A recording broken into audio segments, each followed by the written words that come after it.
Moi ben, seguimos.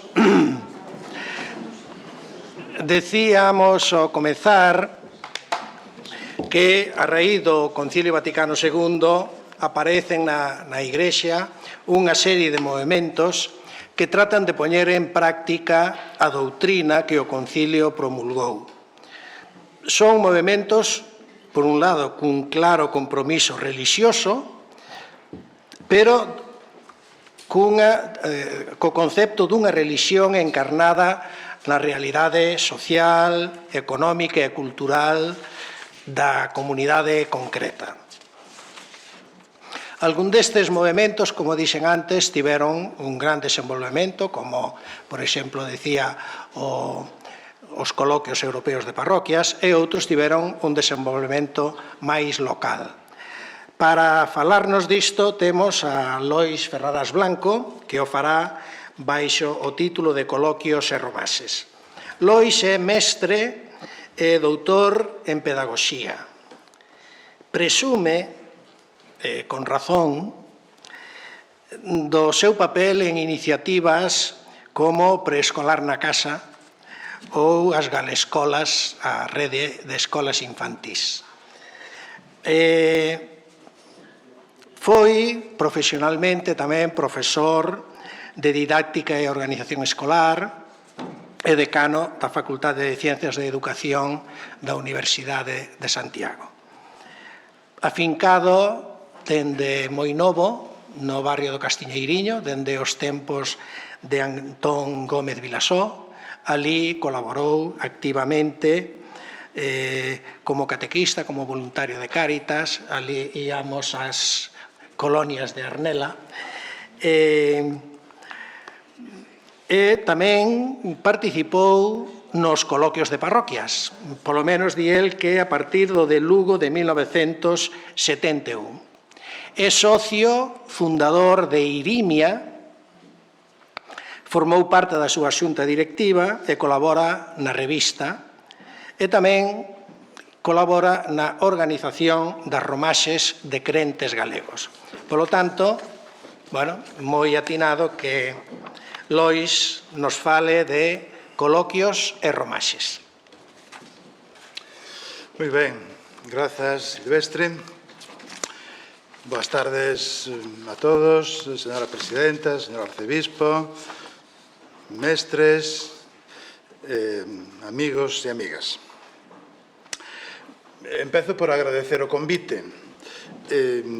Seguramente aquí nesta sala hai máis dunha persoa que o poderían facer polo menos coa mesma solvencia, seguramente con máis. Pero para min é unha satisfacción. Teño conciencia dos meus límites.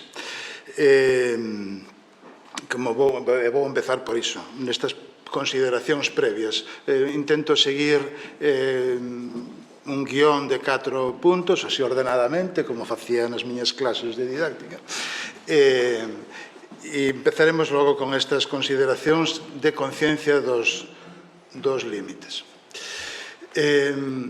A primeira, vou ser un pouco transgresor. Normalmente, aquí non se dixo que tempo se consideraba de transición. Habitualmente considérase desde a morte do dictador, o comezo da democracia, cando se aproba a Constitución e os estatutos de autonomía. Ese é un curto período, e quedarnos neso só sería negarnos a entender a dinámica destes fenómenos que empezan moito antes e continúan moito despois. Por eso creo que é unha transgresión esperada de entender isto como un momento amplo, si moi importante, eu creo que é axial, donde xira a historia para o conxunto da sociedade e seguramente para a Igrexa. Por iso, eu, sendo verdade, considerando verdade que as cousas para a Igrexa xiran no concilio, eu quero ampliar un pouco esa mirada. Creo que, en realidad, empezaron a xirar bastante antes. Cando falamos de movementos, de cales falamos?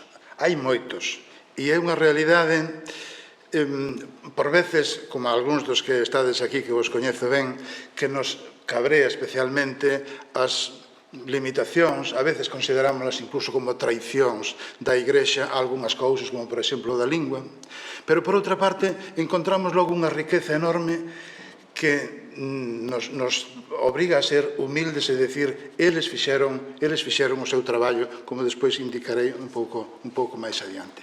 Cales escollemos?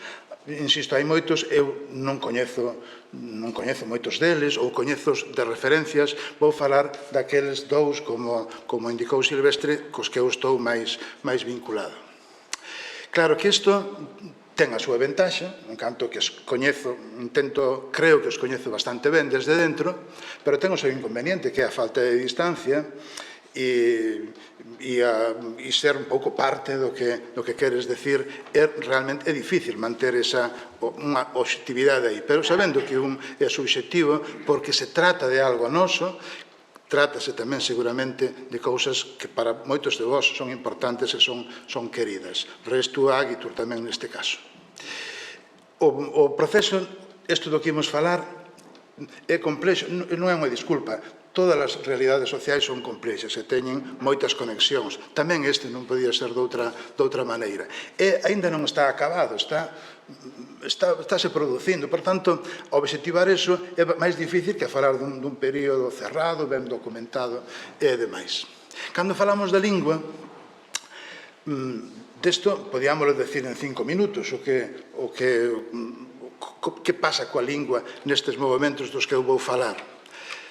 Falamos da lingua como tema, pouca cousa temos aí, porque non son movimentos de estudo, de grandes ou de cuidadas formulacións teóricas, aínda que tamén hai moito deso. Falamos da lingua como uso, aí sí que xa temos unha realidade moi rica e deso imos tratar de falar. Bueno, pois escollemos estes dous movimentos, sabendo que imos ampliar un pouco a mirada, non son eses momentos concentrados da transición propiamente política, e imos tratar de ver que pasa aí. Están bastante ben documentados estes dous movimentos. Sobre todo, o dos coloquios está moi ben documentado neste libro, por certo, publicado por SET, de Xosé Manuel Rodríguez Pampín, moi ben documentado. Logo contarei o que me pasou coa documentación esta, pero está moi ben. E SET publicou, ademais, en 2 libros, conclusións, un deles, conclusión dun dos coloquios, e noutro, a reproducción das ponencias que se fixeron no seu día para documentar a primeira fase da Asamblea Conxunta de Bispos e Cregos. Naquele momento o tema había 2 grandes temas nese momento: a encarnación, o deseo de encarnarse na realidade. Hoxe non usamos tanto esa terminoloxía, falamos de cadra, pois, máis de inculturación e de outras cousas parecidas, e cal era o outro, o da bueno, agora non me sale cal é o outro tema dos que aparecen continuamente nesto. E as relacións Iglesia-Mundo, e iso tamén está recollido neses outros libros.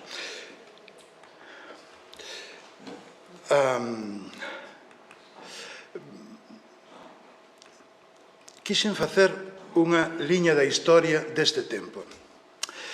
E non a soupen facer aquí na presentación, entón saleu unha liña vertical. Vedes que no comenzo desta segunda páxina, no ano 1966, aparece o primeiro coloquio europeo de parroquias en Santiago de Compostela. Pero a cousa non empeza aí. E eu, nesto, non coincido moito coa xente coa que falo, pero a min pareceme que mirando para atrás, non hai que mirar só para o concilio, que por suposto está aí como un gran momento de eclosión e de maduración, de chegada, pero tamén de partida, de moitas cuestións nese momento. Eu boto a vista atrás e chego á misión de Francia. Os que sabedes desto, saberedes, non sei se estaredes de acordo ou non, pero é aí onde, dunha forma clara, xa os bispos franceses e os pastoralistas franceses, conscientes xa de que unha gran parte da poboación está alonxada da Iglesia e non vai oír as predicacións na misa do domingo, barrios enteiros que están a outra cousa, pois se plantexan como chegar, como facer a evangelización nesa situación. No 43, Godin e Daniel publican a Francia, un país de misión. Este Godin é o que tamén escribe Levadura en la masa, que temos lido aquí, é un conciliario da Shock. E formulan esa misión, esa orientación pastoral en Francia como secular, no medio da xente, é feita polo clero secular, é comunitaria, donde os grupos son un núcleo importante, xa non é a misa parroquial, misioneira, o medio do mundo tamén, e é poñendo por centro a predicación do propio Evanxelo. Cando Chao, no 1965, é invitado ao terceiro coloquio europeo de parroquias, leva como ponencia, escrita en francés, a necesidade dunha apertura misioneira da parroquia en España. O tema é a pastoral misioneira. Bueno, pois eu creo que todo este movimento, con outras ramas que están mellor estudiadas, como é o movimento litúrxico, a nova teoloxía, o movimento de estudio crítico das Sagradas Escrituras, iso está, que preparou a chegada do concilio, pois ao lado deso estarían estas outras cousas que eu insisto na misión de Francia, e a levadura na masa, e a presencia de persoas excepcionales. Pero despois, os que vos quededes ao coloquio, eu quero suscitar a pregunta. A mí non me interesa destacar o excepcional que é todo isto, que o é. E o excepcionais que foron estas persoas protagonistas, Antón Gómez Vilasó ou Pepe Chao ou algúns máis, son excepcionais.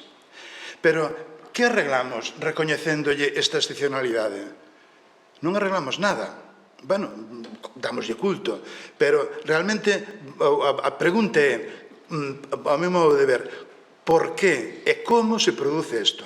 Que é realmente unha eclosión. Mirade, en moi poucos anos, cantas cousas moi significativas se producen. Entón, todo está relacionado.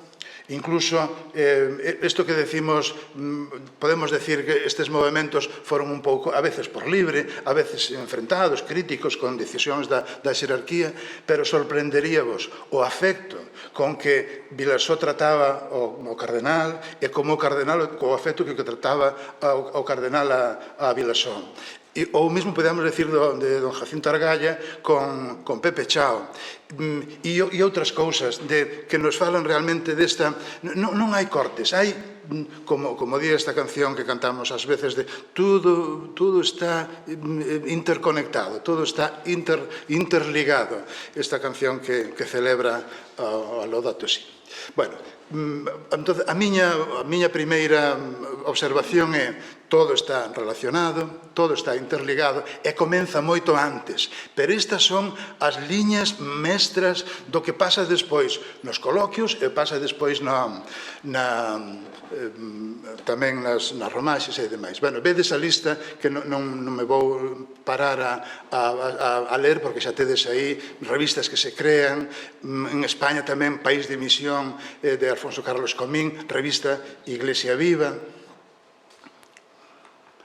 Coloquios, Editorial SED, Asamblea Conxunta de Bispos e Cregos, Concilio Pastoral de Galicia, do que se falará despois, os Irmandiños, Instituto Superior de Pastoral de Madrid, primeiro en Salamanca e despois en Madrid. naquele tempo que a sociedade, toda a sociedade, non só a Igrexa, estaba moi cerrada sobre si mesmo, a xente que ibades a Roma ou que ibades a Lovaina ou a outros sitios de Europa, o caso de Chao é paradigmático, pero tamén hai outros dos que xa falamos aquí tamén van nesta liña, traen non foi só o concilio, sino toda esa sabiduría, toda esa preparación, toda esa apertura xa moi avanzada, que xa moi madura en moitos sentidos, que chega a Galicia. A pregunta, insisto nesto, é por que se produce eso? Por que todo eso calla nestes movimentos? Eu teño dúas hipóteses que vou decir despois ao final o que me parece a mí que son as claves, porque, bueno, eu vou de pedagogo e, sobre todo, vou de catequista, e o que quero é convencer a xente para que se apunte a estas cousas. Bueno, entón, nesta liña do tempo, a cousa empeza Francia, país de misión, levadura en la masa, e todas estas cousas que pasan ao mesmo tempo ou moi relacionadas. Porque todo está interligado como se fósemos un. Vamos xa directamente, despois destas consideracións que para min queren dar o cadro do que imos falar, porque o resto son cousas moi sinxeras. A clave é, insisto, por que pasa isto, por que pudo pasar todo isto. Vamos aos coloquios de parroquias. Decíamos que están bastante ben documentados. A min, de todas formas, pasou unha cousa rara. O libro de Pampín está moi ben documentado. Eu teño entendido, porque Vilasó, que foi o secretario desto durante moitos anos, depositou no arquivo diocesano unha maleta con esa documentación. Eu, outro día, que pedín isto no arquivo, dixeron que había unha carpeta, só unha carpeta. Despois non a cheguei a ver siquera porque non había prazas non había postos libres no arquivo. Tamén hai outra xente, Vitorino, di que todos estes documentos están depositados no arquivo, pero a min dixeron que había só unha carpeta. Eu espero que haberá algo máis e que non apareceu nese momento que mo indicaron. Hai unha parte da documentación de coloquios depositou na Carballo no arquivo da Fundación Penzón. Habrá que ir á Fundación Penzón. Pero o que di Vitorino é que están no arquivo diocesano. En San Martiño tamén se dous arquivos.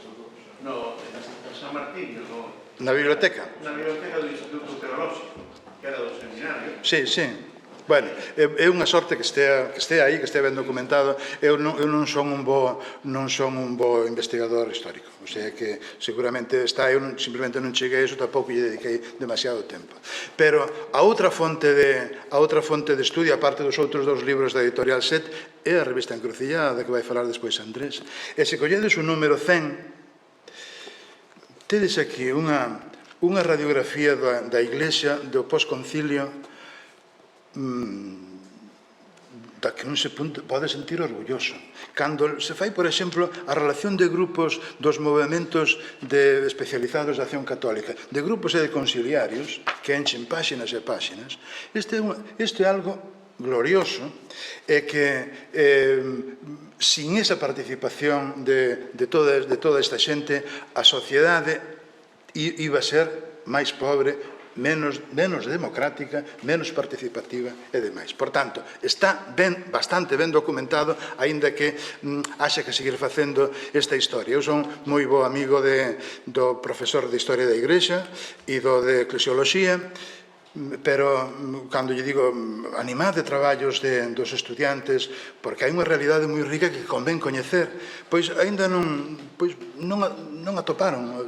E, en cambio, na Facultade de Historia ou na Facultade de Ciencias de Educación, onde se acaba de facer unha tese que recolle a participación destes movimentos na formación dunha ciudadanía democrática neste tempo. En concreto, estou pensando na tese de Antonio Rojas, que se chama así.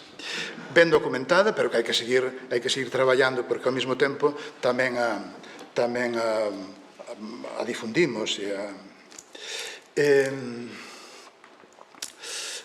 Que son os coloquios? Pois son coloquios. Non é unha cousa moi complicada. Son colectivos empezando estes colectivos, no caso de Galicia, son empezando a ser sendo só cregos. No primeiro hai 22 cregos, nos que hai conciliarios, un teólogo e párrocos.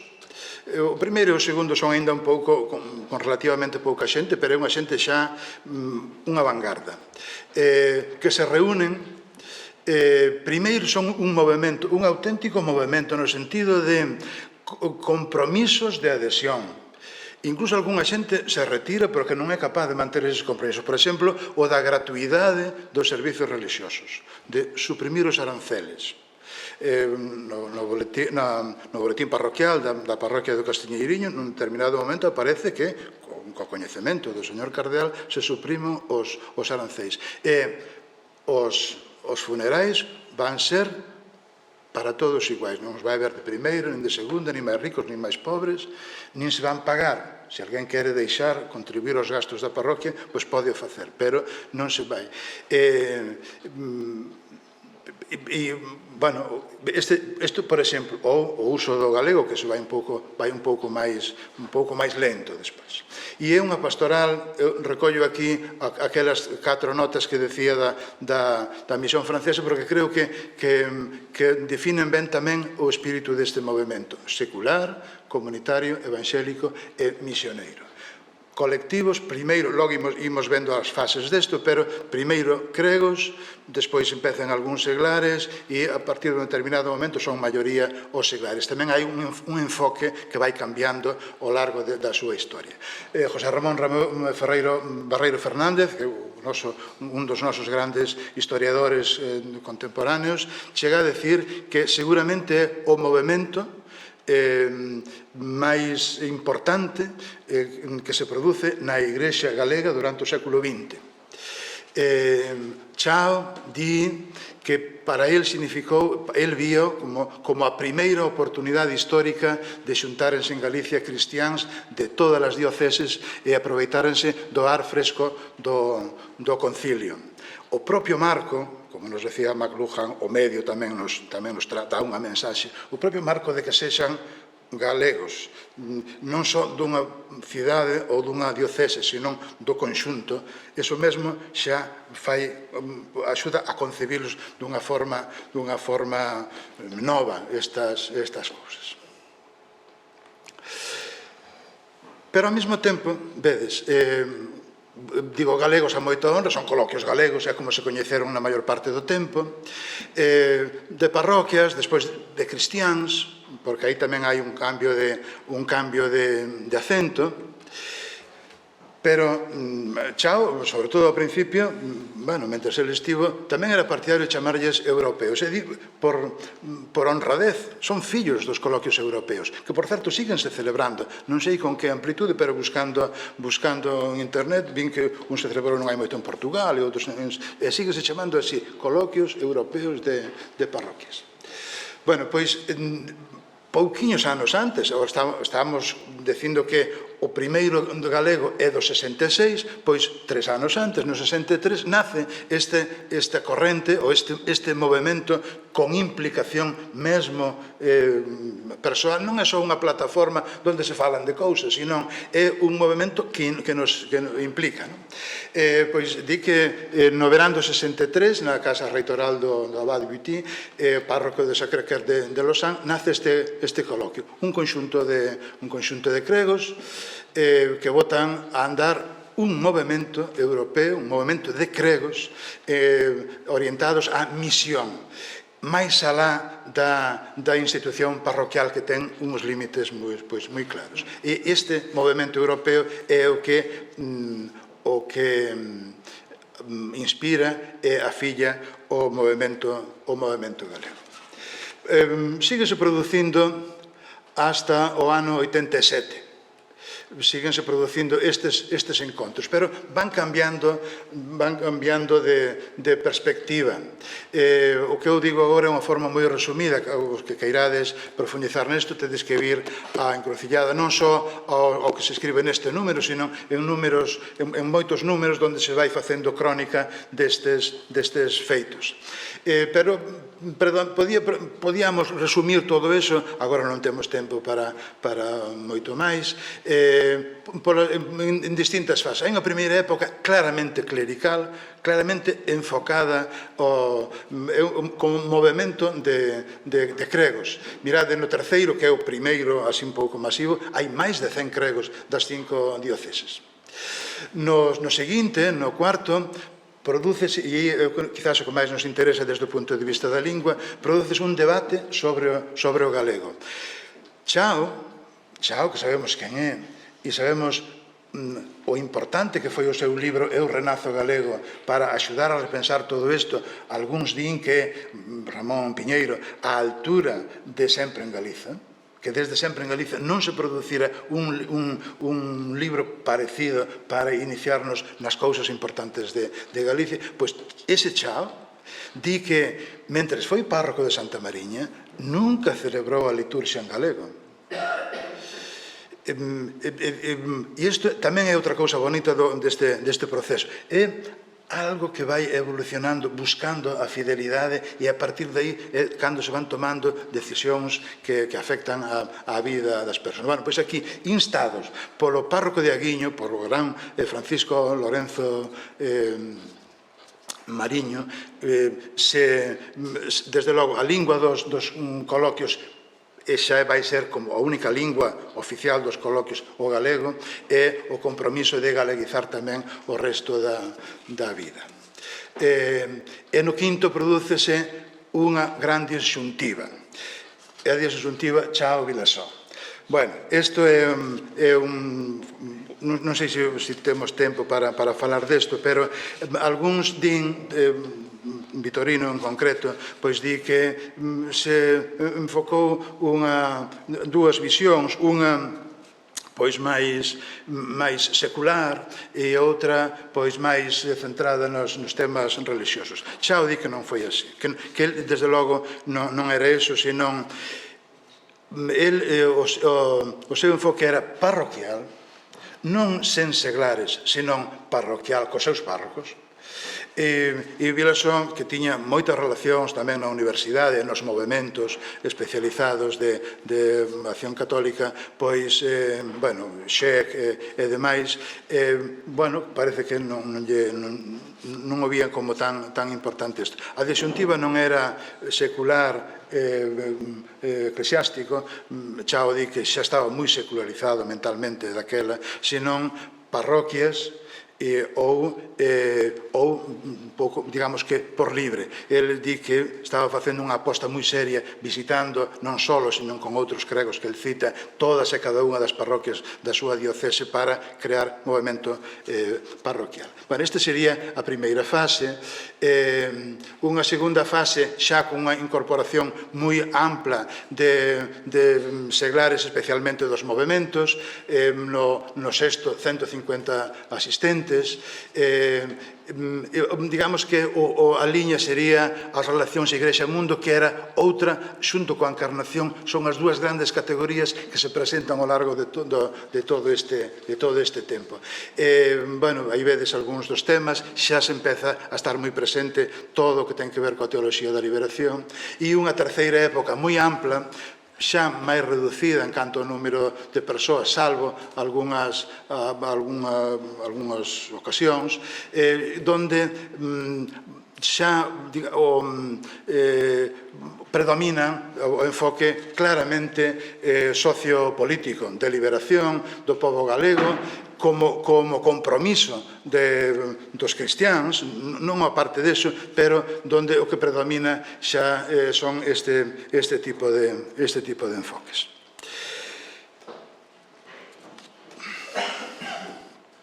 Estes son os protagonistas. Xosé Chao, ben coñecido,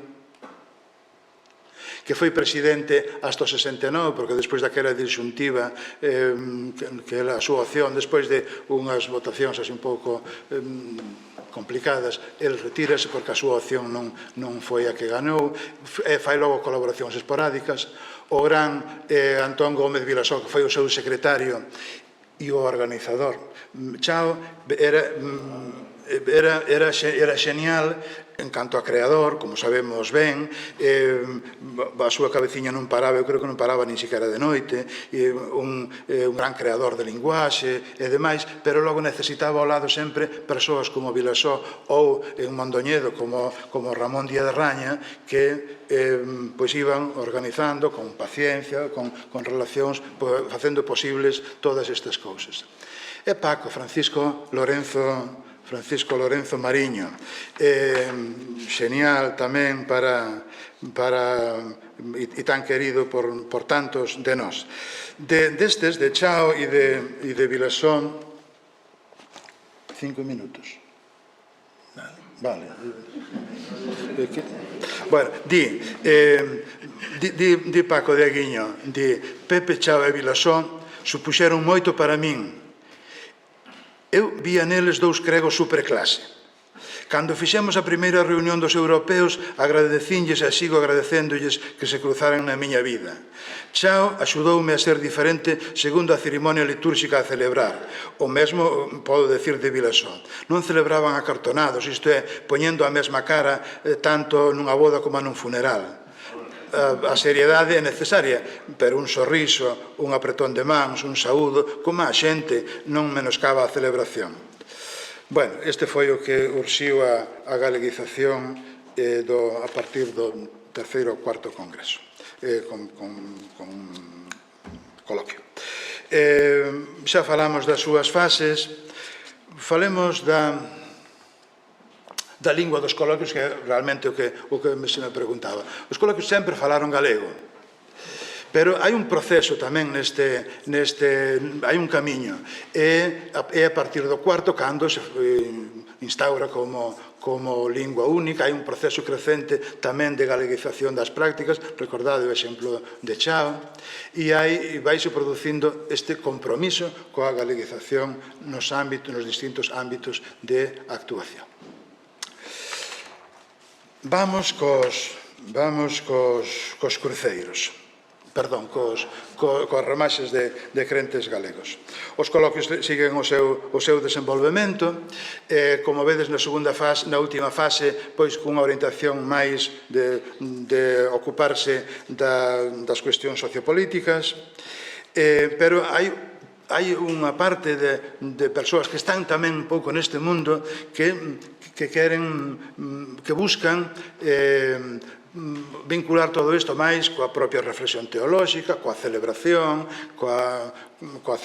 cristián e demais. E nun determinado momento, pois empezan a organizar unhas actividades, uns encontros parecidos aos antigos coloquios, donde se fai celebración e se fai esta reflexión, máis desde o punto de vista expresamente cristián e celebrativo. Eran os cruceiros. Pois nun destes cruceiros, celebrado no ano 78,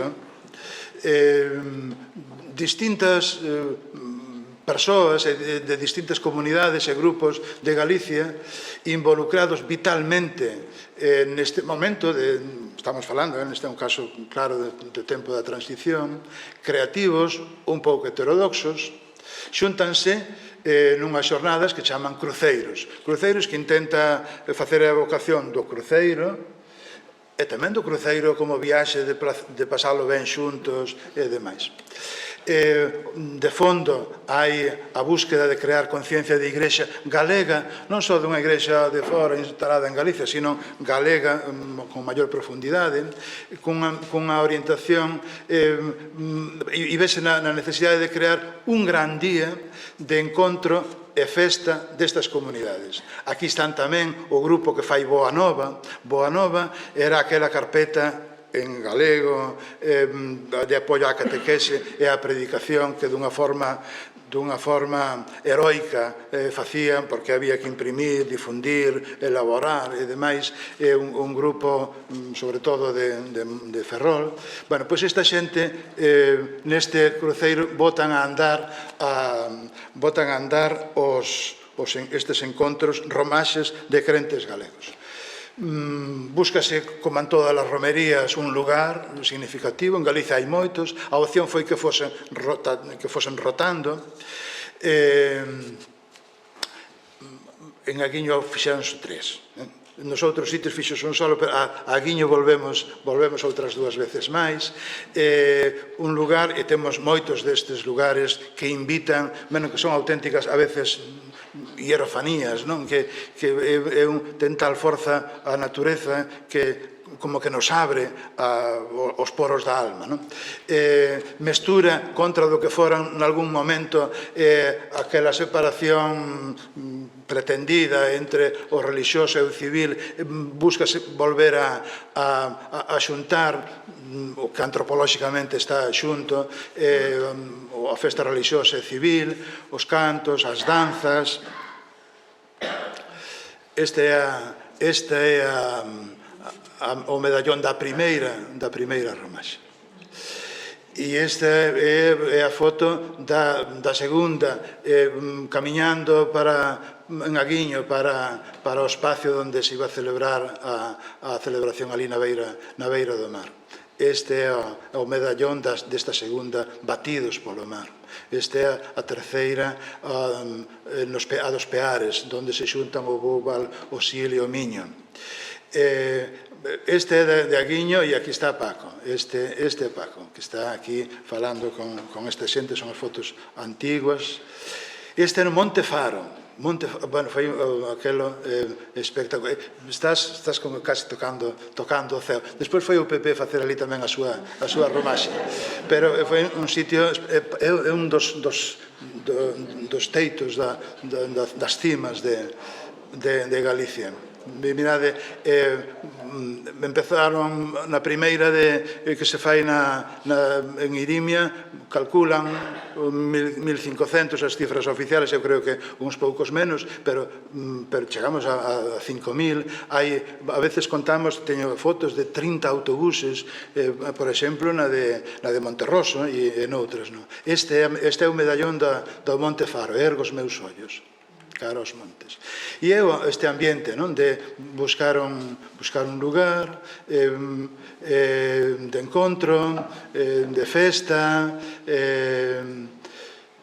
con moita participación da xente do lugar, buscando... Isto é moi moderno, estou vendo que estes novos movimentos eclesiais que hai buscan tamén isto, as novas...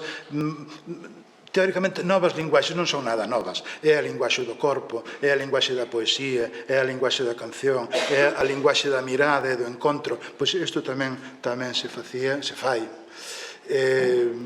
Cando hai moito sol ou amenaza chuvia, pois ponse unha carpa.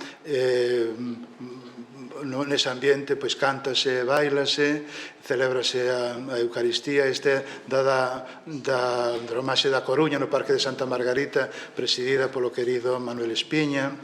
Este foi o medallón da romaxe da Coruña. Este de Vilalba preside Alfonso Blanco Torrado. Música, este é da última, en Brión. Luciano non anda por aquí, pero estaba, E hai isto que decíamos da linguaxe corporal. Fomos incorporando precisamente por iniciativa de Espiña xestos corporais. Este é o berro seco. O berro seco é aquel que aprendimos dos canteiros para entre todos levantar as pedras grandes. Pois isto tamén é unha das expresións que se fan aí. E prepárase o ramo, a transmisión, que isto tamén é un elemento tradicional das nosas romerías, a transmisión do encargo para os seguintes. Neste caso, pois o próximo vai ser alá en Lodoselo, en terras de Xinzo de Limia, e este é o que se lle entrega. Luciano entrega aquí os libros e estas cousas para animalos a facer a transmisión cos que van a organizar o do próximo. A lingua das romaxes, que era tamén o que se pide. Pois dentro desto, as liturxias sempre en galego, sempre hai unha peza literaria en galego, algunhas pezas únicas, de Manolo Regal, ou de outros, ou de Daniel López Muñoz, ou do propio Chao. E sempre, Chao insistía moito nesto de que o galeguismo e o cristianismo son cuestións tamén moi simbólicas, non? E entón, cuidar, traballar, buscar de elaborar signos, símbolos apropiados para todo eso, que non é fácil, porque a veces se cadra algo moi elaborado e moi bonito, resulta que non é asumido.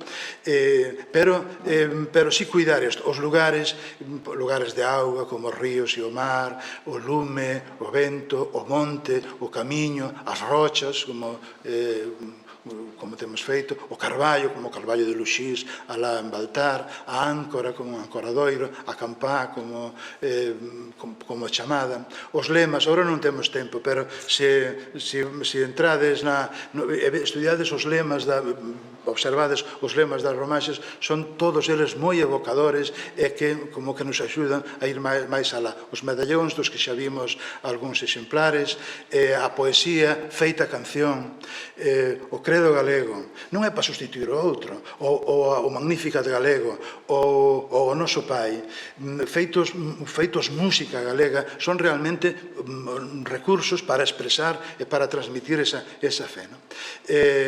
Danza, linguaxe corporal, o berro seco do que falábamos antes, e, por suposto, este feito tan antigo e tan moderno da comida compartida.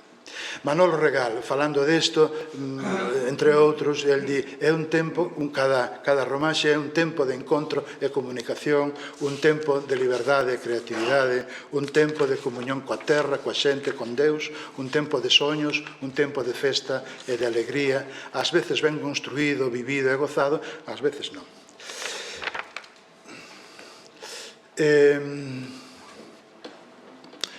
Antes de falar desta pregunta, todo isto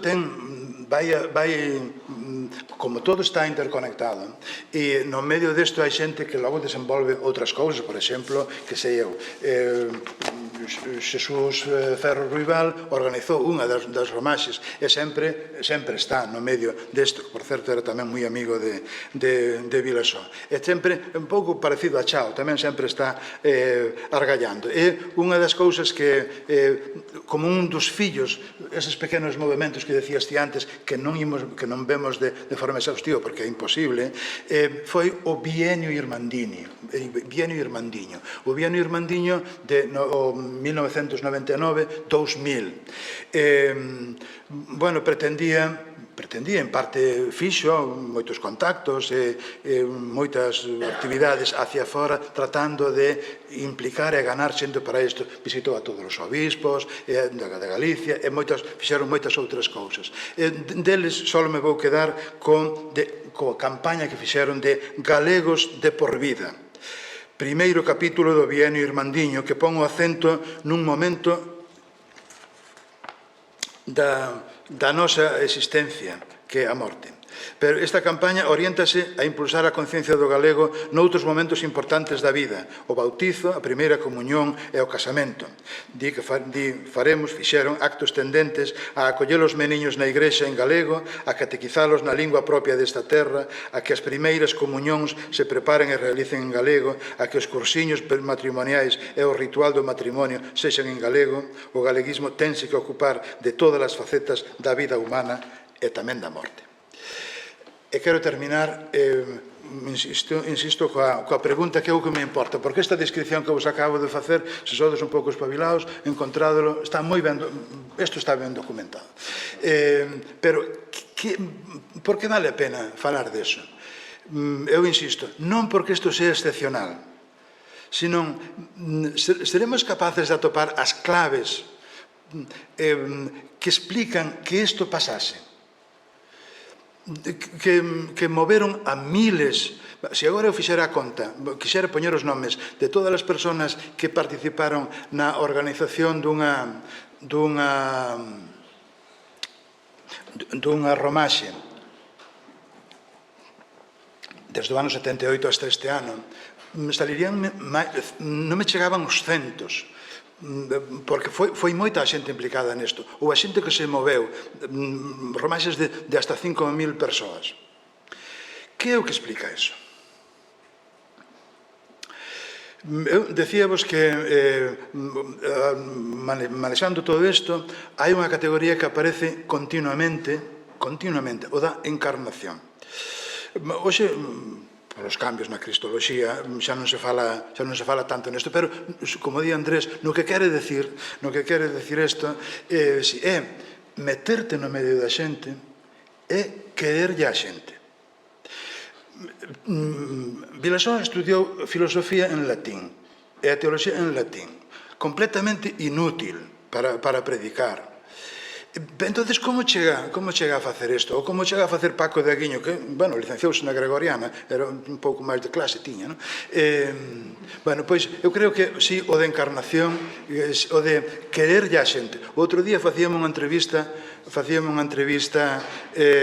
unhas estudiantes de pedagogía de primeiro curso, porque estaban aprendendo a facer unha historia de vida. E ao terminar dixéronme, Lois, que é para ti o máis importante dun pedagogo? Eu dixenlle, quererlle a xente. É a clave. Isto é o que chamamos encarnación ou chamamos cariño. Pero hai outra cousa. Esta xente, Vilasó xa de estudiante de teoloxía, cando iban de excursión a París, polas tardes iban visitar parroquias a ver que era o que estaban facendo. Chao, que anda por Alemanha, que anda por unha chea de outros sitios, andan buscando. Están abertos, non están cerrados sobre si mesmo. A mí pareceme outra das claves. Agora, aquí está unha das que cantan comigo todas as semanas alá na compañía de María, e di, vas cantar? Pois casi me boto a cantar, e di, non envexo, a ver, non me sale. Non envexo de quen ten parellas, eguas e montes, só me envexo de quen bebe a agua en todas as fontes. Bebían a auga de moitas fontes, estaban abertos a beber esa auga de todas as fontes. E logo, outra cousa, e xa termina, a parte da, chamalle con esa palabra técnica, parresía, que ser capaces de decirlo todo con valentía e chamar por todos. Hai outra clave da que falamos encriptado e decimos metodoloxía shock, metodoloxía dos movementos especializados da acción católica. É o grupo. O que realmente nos cambia as mentalidades e os ánimos é estar xuntos, é mirarnos á cara, é compartir a visión da realidade, é compartir os ánimos para transformala. O método da revisión de vida, que o mesmo Papa usa nos seus documentos, é o que agora, bueno, naceu en Bélxica, pero chaman agora o método hispanoamericano. Eu creo que esta é a clave. O cariño, a auga de todas as fontes, un proxecto con esperanza. Cando nós éramos seminaristas pensábamos que o centro de Galicia era Santiago, porque era a archidiócesis. Logo descubrimos con envexa que realmente a forza estaba vindo de Jacinto Argalla e do grupo de curas de Ferrol, que tiñan un proxecto para a súa diocese e para a súa cidade. É o método. Isto é o que eu creo que aprendín destes movementos, que hai que seguir estudando, porque é unha historia da que podemos estar orgullosos.